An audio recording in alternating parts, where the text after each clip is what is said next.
안녕하세요. 건강 스토리텔러 정화입니다. 네, 며칠 전부터 날씨가 갑자기 추워졌는데 체온이 떨어지지 않도록 더 유의하셨으면 좋겠습니다. 얼마 전에 워싱턴 포스트에서 검은색 플라스틱의 위험성에 대해서 언급하면서 한국에서도 뉴스에 몇 번 소개가 되었는데요. 한국에서는 더 노출에 쉽게 될 수 있는 환경임에도 불구하고 생각보다 심각하게 받아들이시는 분들이 많지 않더라고요.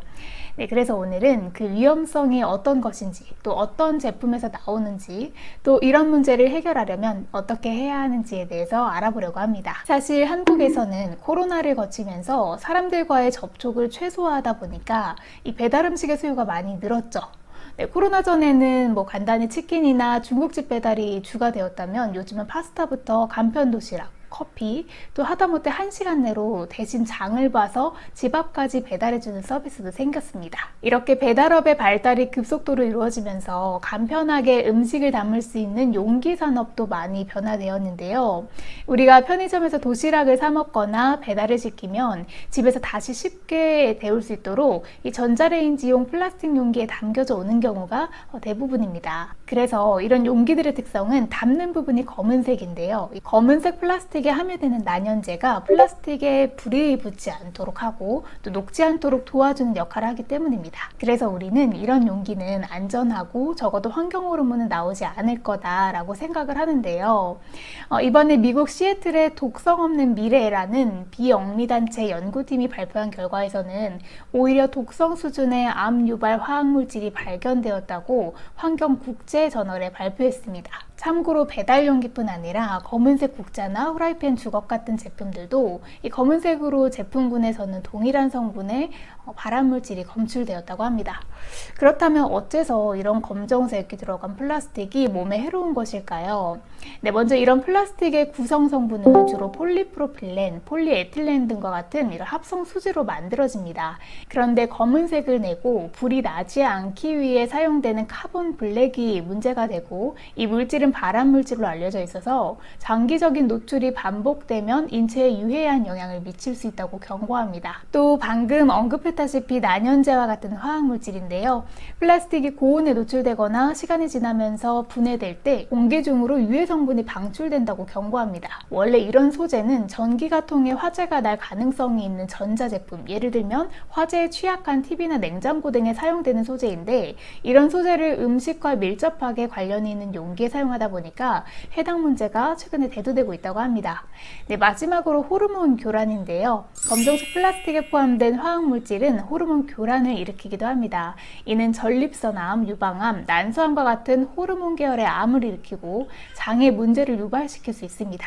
특히 면역이 약한 어린이나 그리고 치병을 하고 계시는 환우님이시라면 이런 화학물질에 더욱 민감할 수 있어서 주의가 필요합니다. 그리고 임산부의 경우에는 입덧이 심할 때 갑자기 먹고 싶은 게 생겨서 배달로 시켜 드시는 경우가 있는데요. 검정색 플라스틱에 반복적으로 노출이 될 경우에는 기형아의 우려도 있으니까 주의하셨으면 좋겠습니다. 그래서 플라스틱 오염을 전문적으로 다루는 플리머스 대학교 생물지구학자 앤드류 터너 교수는요. 아무리 전자레인지 용기라고 하더라도 플라스틱에 음식을 담아서 사용하는 것을 자제해야 한다고 이야기합니다. 그리고 특히 검은색 플라스틱 주방용품은 우선적으로 교체를 해야 한다고 조언했는데요.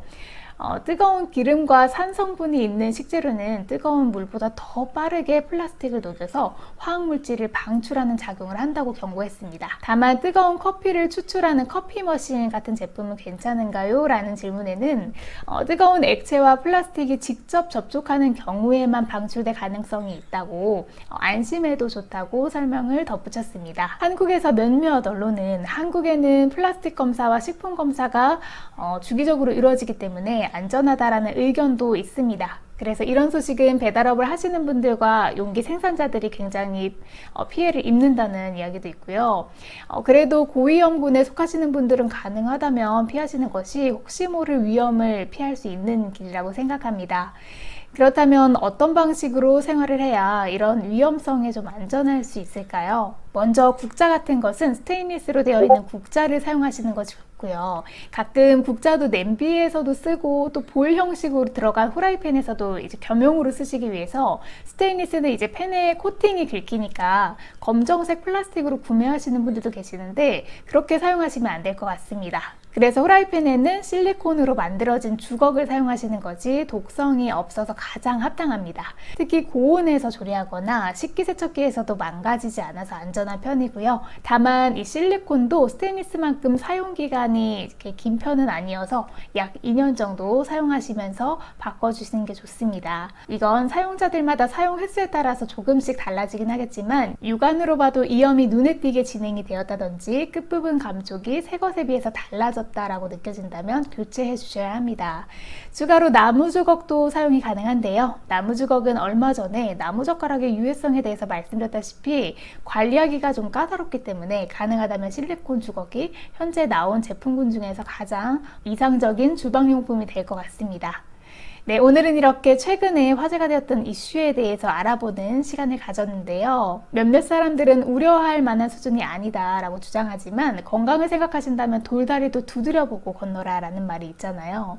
이런 위험성도 있다는 걸 참고하셔서 병적일 정도로 경계하기보다는 일상생활에서 위험하다고 경고하는 제품은 적당히 걸으면서 사용하시는 것이 좋을 것 같습니다.